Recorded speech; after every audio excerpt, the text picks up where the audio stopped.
Hello and welcome back. Today we'll be discussing some properties related to exponential functions, and let's get on with the first property, and that is actually quite simple.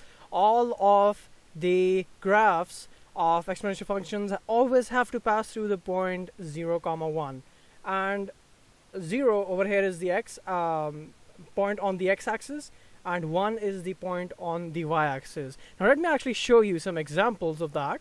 So this is the first example of 2 raised to the power x, and as you can see, that is the point which the exponential function is passing through the point 0, 1. Now the reason for all of this is because any function raised to the power 0, which x is at the point 0, is going to be equal to 1. So this is basically the reason why all of the exponential functions, no matter what the base is, it's always going to pass through the point 0, 1. Because when the x-axis is at 0, the entire number is equal to 1. Now, the second example of a slightly different base, but this is also an exponential function. 0.6 raised to the power x is also going to pass through the point 0, 1. Same reason, when x is 0, the whole function is equal to 1. See? And that's the point.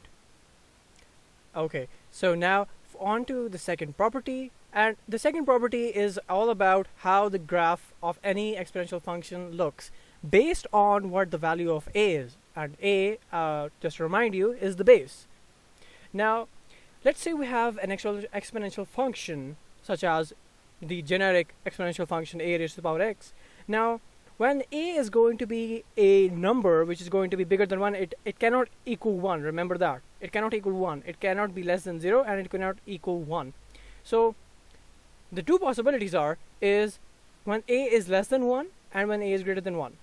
And when a is greater than 1, let's say it's 2, 7, 85, anything, it is going to be called as an increasing function.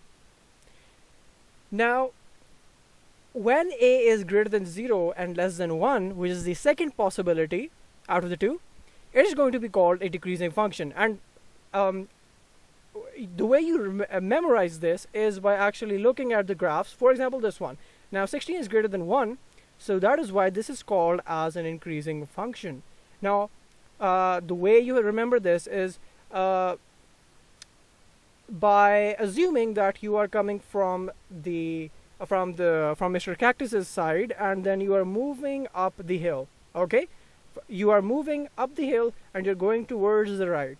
Now when you're going towards the right, you're going to face increasing difficulty in trying to climb the mountain. Okay, so similarly, when you're going from that same side and coming down, you are going to face decreasing difficulty in trying to come down the hill. So that is how you can remember an increasing function and a decreasing function. Just visually, you have to memorize them. And as you can see, this is 0.6 raised to the power x, and as you know, 0.6 is greater than 0 but less than 1. And that is all for this video, and I really hope you learned something.